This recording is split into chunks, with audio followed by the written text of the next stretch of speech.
Good afternoon, cadets of St. Francis Xavier College ROTC Unit. I am Second Lieutenant Joseph Archel B. Otik, the Bravo Company Commander under the 1502nd Ready Reserve Infantry Battalion.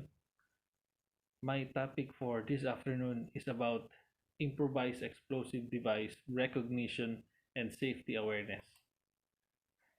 This session will be consumed within an hour, and our discussion will cover defining improvised explosive device or IED, recognize IED components, complete IED and identification, and distinguish types of IED, determine the typical type of IED, and the do's and don'ts. So for safety precautions, uh,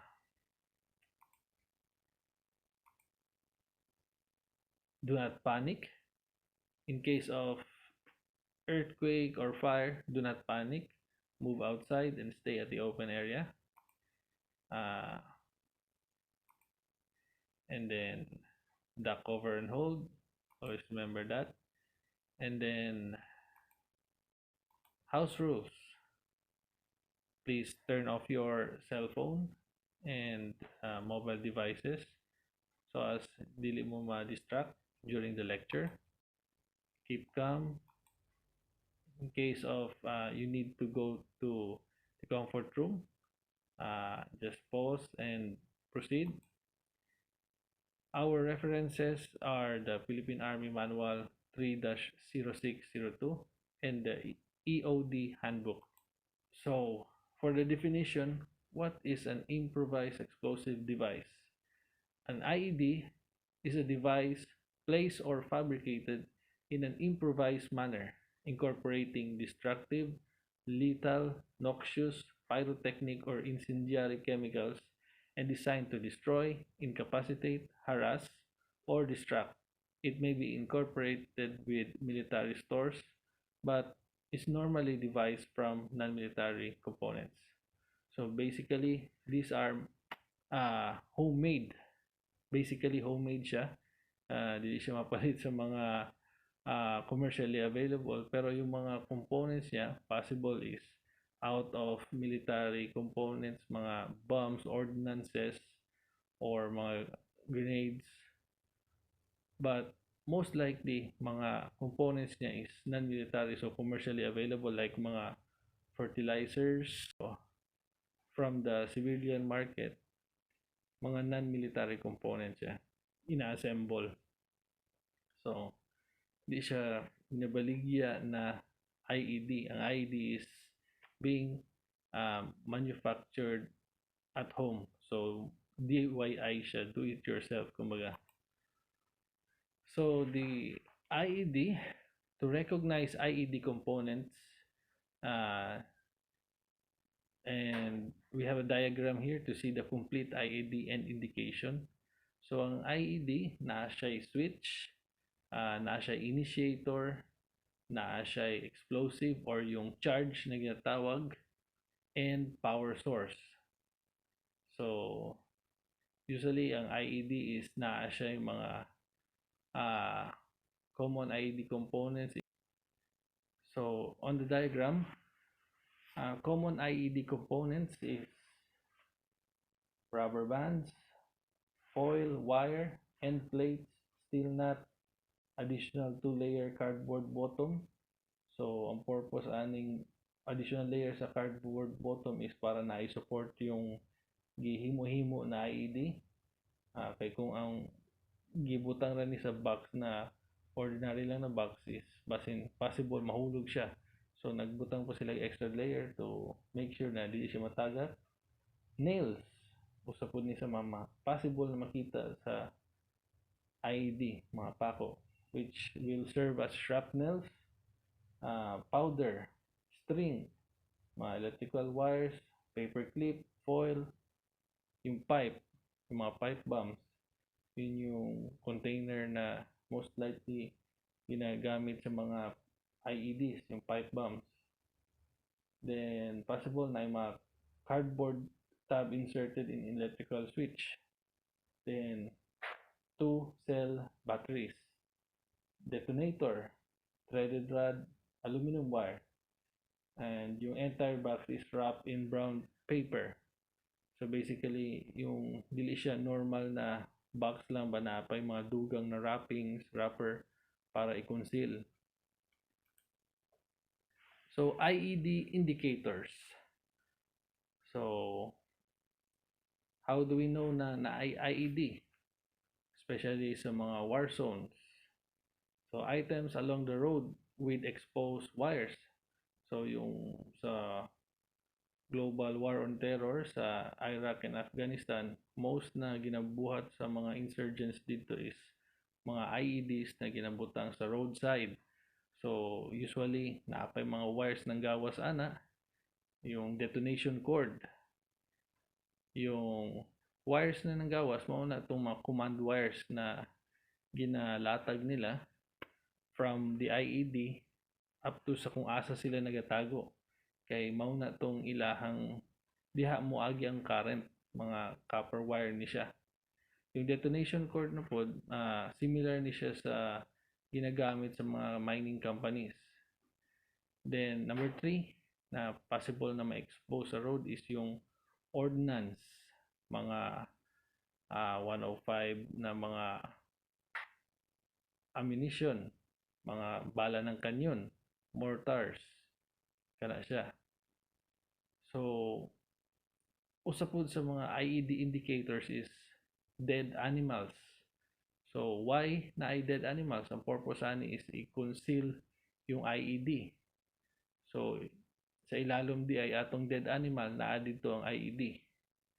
Then, also an indicator of IED is yung freshly dug holes.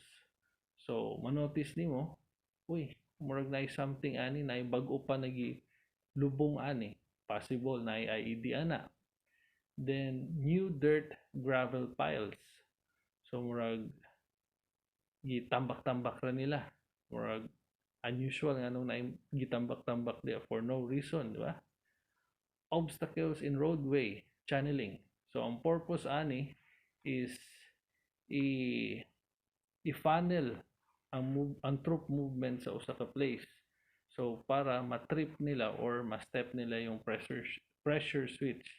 So ang purpose ani is i-direct sila ani na direction para ma-trip nila ang explosive. Then personnel standing on overpass. So mga persons na nagawander ka nga nung nagatindog-tindog dito sa unahan.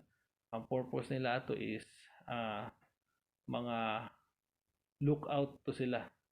Sila tong mag-inform through cellphone or radio sa ilang mga contacts na nilabay na ang convoy, mao na siya.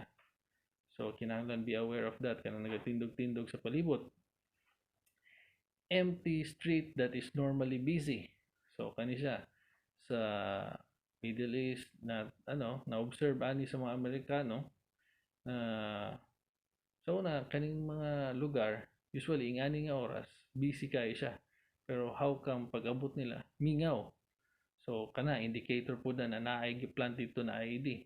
Kaya normally yung mga tao sa palibot is possible sympathizer sila ng mga insurgents or gi-inform or mga relatives sila or what reason dili pud gusto ng mga insurgents na madamay sila sa bombing.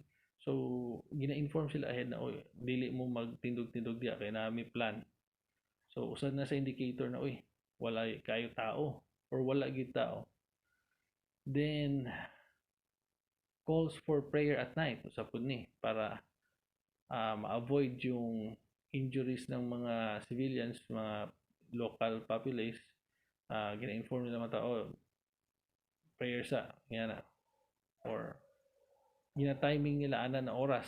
So warning ka na labay-labay mo sa streets. Then objects hanging from trees or electrical poles. So na yung mga unusual nagsangit-sangit diya ayaw pud birahi. or kung makita nimo na nagbitay-bitay diya o posible diha nila gi-conceal tong mga detonation cord or mga command wires. Another other set of groups na IED indicators are flares, launch or single gunshot fired. So, murag warning shot ni. Informing yung dito sa una na sila.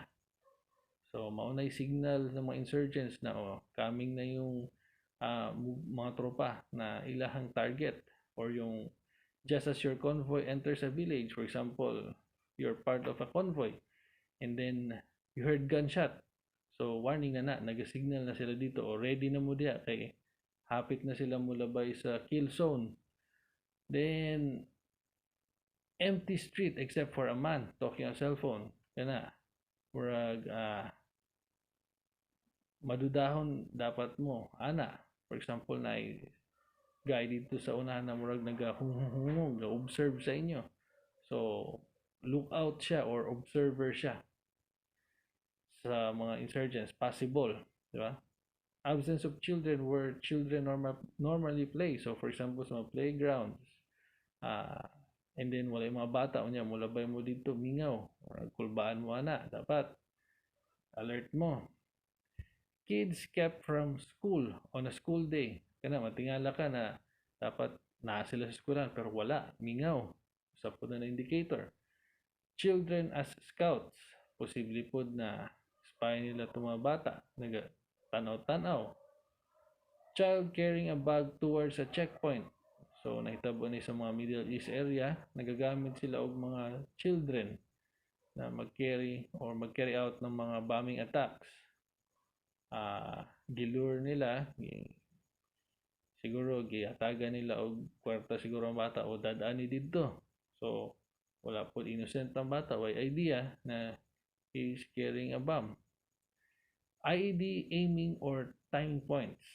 So kani siya bantay ni kay kung makabantay mo mga bato na ay painted rocks, mount of dirt or rocks may have a can on top, kana small colored flag next to a road. So kana nganong naa man ning mga painted rocks, ang purpose ani is para dili sila maunay sa ilahang mga ginaplant. So indication ni sila na diri nami gibutang diri, ayaw mo labay diri. Kana ginasulti na nila sa mga locals para di pud madalayg or maunay itong mga locals, or sila pod na nagplant ang ilang mga kauban di pod matumban tong ilang mga pangbutang dito. And then actually sa Vietnam sa una, mga Vietcong na-notice nila mga Americans hilig kayo magsipa-sipa og lata sa roadside. So ang ginabuhat nila, ginabutangan nila og grenade na walay pin, na remove na. Pero naapa tong safety lever. So unknowingly yung American, sikaran niya tong can and then mag-separate yung can pati yung grenade, then mag-cause ng explosion. So usa na sa mga booby traps ng mga Vietcong against sa mga Americans sa una during the Vietnam War. Dirty tactics nila. So for the next slide, we'll next cover types of IED. So types of IED, ang ma-cover nato ani is according to under the types of IED, we have classifications by group. So according to time, according to by command, or victim operated, or projected, or suicide. So kana tong 5 na types: time, command, victim operated, projected, and suicide. So first type of group is according sa time. So na ay mga IEDs na ang triggering device nila is electronic, mechanical, or chemical. So yung triggering device niya is countdown timer. Either electronic niya siya, yung digital na clock, countdown timer niya. Or it can be mechanical. So parehas anang during sa among IED awareness conducted sa bank namo ng mga EOD ng PNP, PRO 13, usa sa mga mechanical device na ginagamit is pwede ka nang sa washing machine niya, countdown timer niya.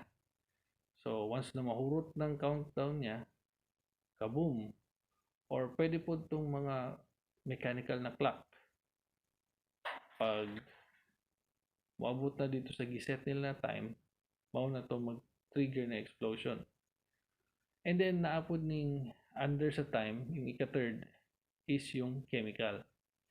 So mao ni siya katong mga nagagamit ng mga time delayed fuse, either mga detonation cord or yung mga fuse na murag kanang ginatawag na pabilo.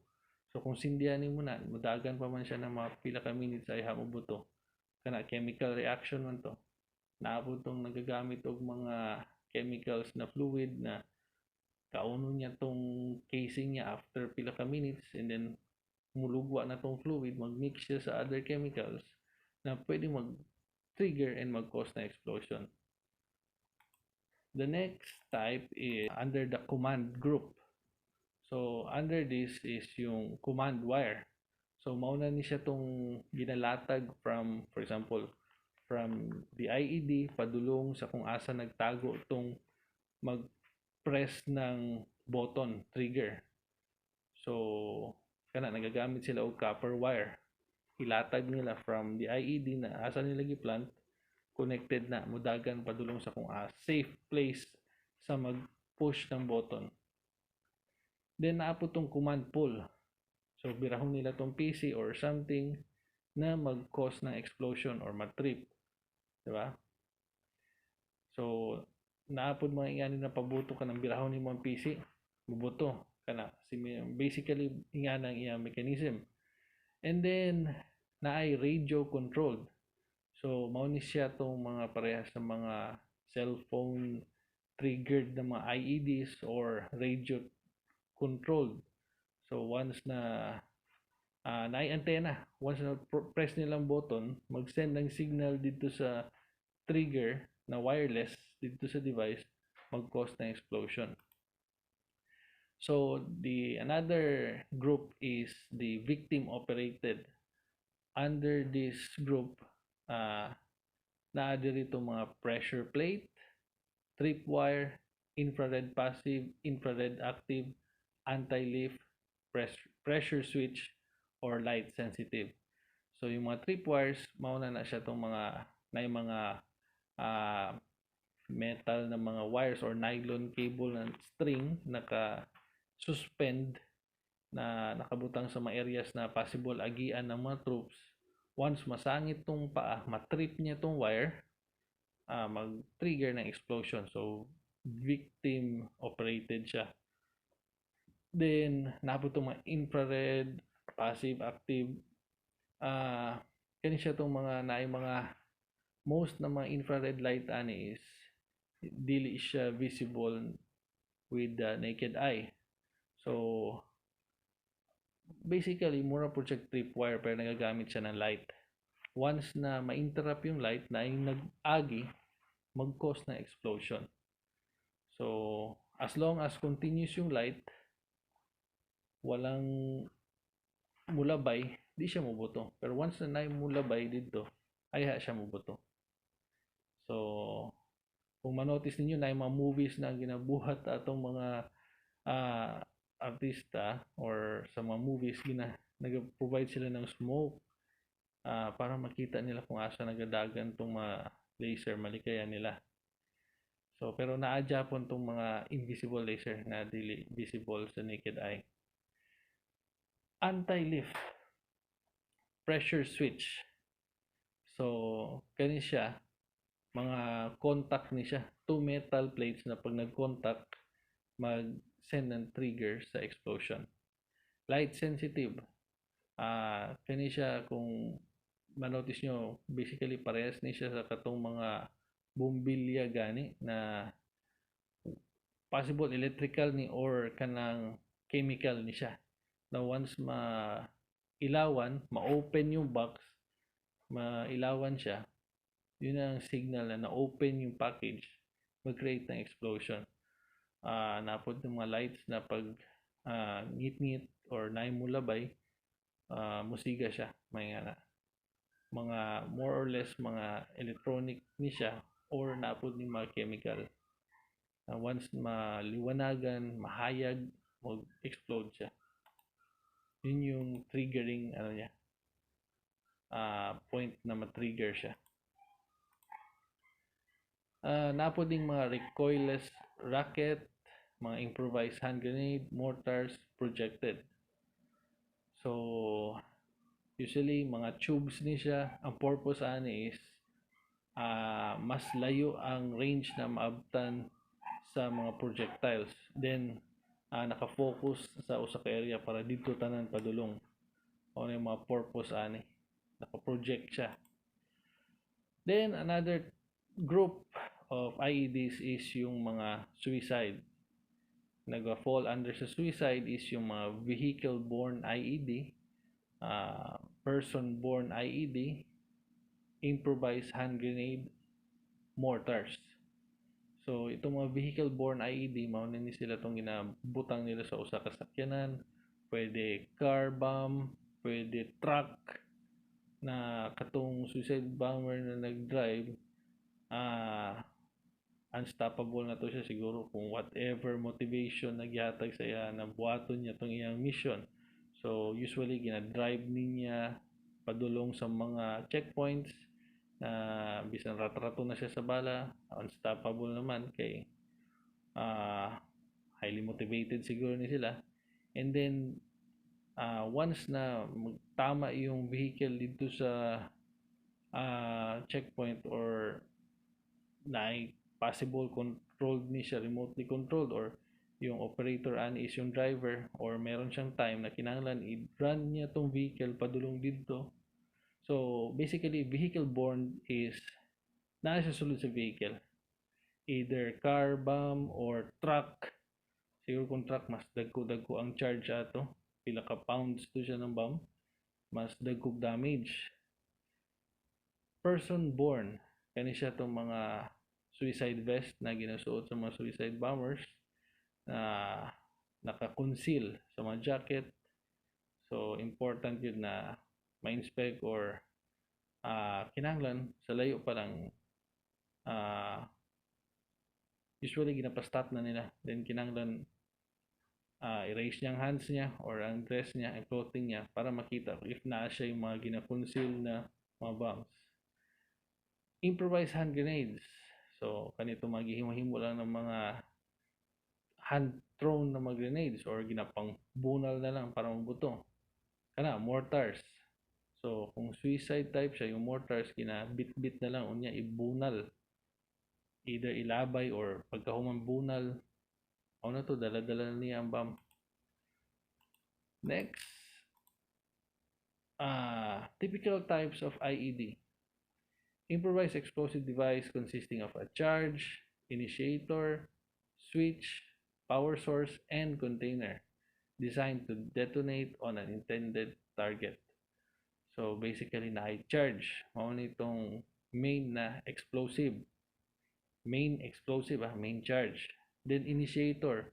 Secondary lang ni na explosive. Ang purpose ani is mag-create ng spark or gamay na explosion para mo explode tong primary niya na explosive.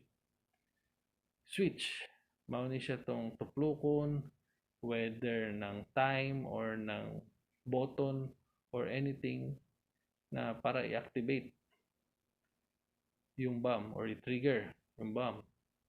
Power source, usually mga battery ni siya, pwede yung 9 volts, pwede na daw to, or mga series ng AAA or AA or car batteries, pwede din yun. And a container, usually kini nga container metal pipes, o pwede po gani na nagagamit o pressure cooker, anything na strong yung body niya para once na mag-explode, kusog-kusog ang iyahang pagpisik or pagtalsik niya kay naka ano man siya, secured sa very solid na container. So ang iyang effect po pag nag-explode is kusog-kusog po. So now we will go now to do's and don'ts of the IED. So for don'ts, unahon nato ang don'ts. First is don't panic. Kay basin nakakita ka ng bomb, unya nagsinggit-singgit ka, nag-cause ng panic, nag-stampede, imbis na walay damage tungod sa walay death tungod sa bomb, nanay death tungod kinatumban, nadasmag, na heart attack. So, relax lang, kalma lang if na bomb. Don't panic. Then, second is, don't touch the suspected item. Ayaw paghilabot, ayaw paghiro. Especially, ang purpose ani nga training, kani nga atong lecture is awareness. So, dili ginaingon diri na ikaw yung mag-ukab-ukab o magputol sa wire dito. Kay tungod kay dili ka authorized. So, don't touch the suspected item. Kay basin mao pa na yung mag-trigger sa device. The next is, don't focus on that just one device. Possibility of a secondary item is possible. So, kinahanglan yun, i-vacate nyo na ang place. Pero at least butan nyo marker na naadiri ang bomb or butan nyo ng X mark or indicator na naadiri ang bomb para yung paggawas ninyo, pag-inform nyo sa authorities, ma-inform nyo na siya dito sa lobby, ibutan na mo marking na naadiri para easy identification ng mga authorities. So now, go ta sa do's. So, primary gear diri is you have to notify the proper authorities. So, diya sa PNP na sila EOD, mga technicians. Sila tong authorized na mag-handle and mag-dispose ng mga IEDs. Then second is, get all non-essential personnel out.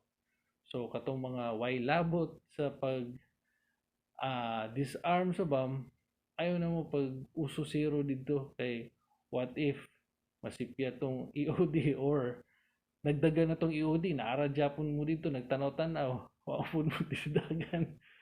So, kana ayaw na po mo stay dito at as much as possible mo palayo mo. Okay ni, ang third is stay away from the line of sight of the suspected item. So, dito gid mo sa area na kung just in case mag-explode yung IED, dili mo maigo sa mga shrapnel or sa shockwave ato. Basta kani ang last, seek cover as much as possible, palayo gid mo.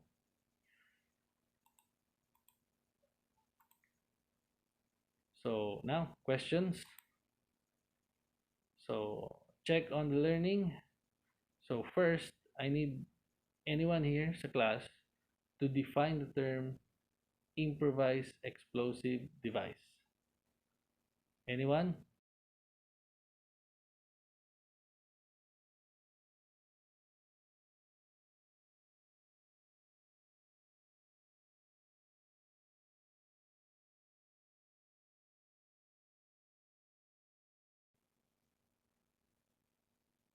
Second question or second check on learning is identify the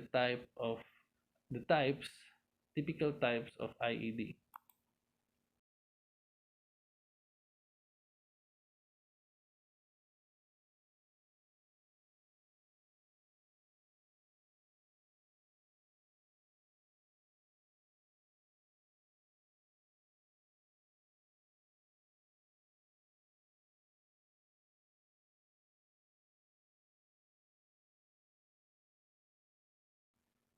So to summarize, improvised explosive device, IED, mao ni siya itong mga gihimo-himo na mga explosive device. Dili ni sila itong mga ma-order sa mga legitimate supplier ng armaments ng armed forces. Gihimo-himo ra ni siya ng mga usually insurgents para mag-cause ng harm or havoc or destruction usually sa mga troops or even ginagamit po nila ni target ang mga civilians. So next is IED components. So mauna to yung charge, yung trigger, yung initiator, then yung power source. So yung we also did the IED identification kung sa mga indicators if na IED. Then we also covered the types of IED. Kung sa itong mga types of IED, under sa time, under sa command, under sa victim operated, under sa projected, and under sa suicide. We also covered the do's and don'ts. So I hope by the end of this lecture, you will be able to define improvised explosive device, recognize the IED components, and complete IED end indicators, distinguish the types of IEDs, determine the typical types of IEDs, and the do's and don'ts. So that ends my presentation. Thank you.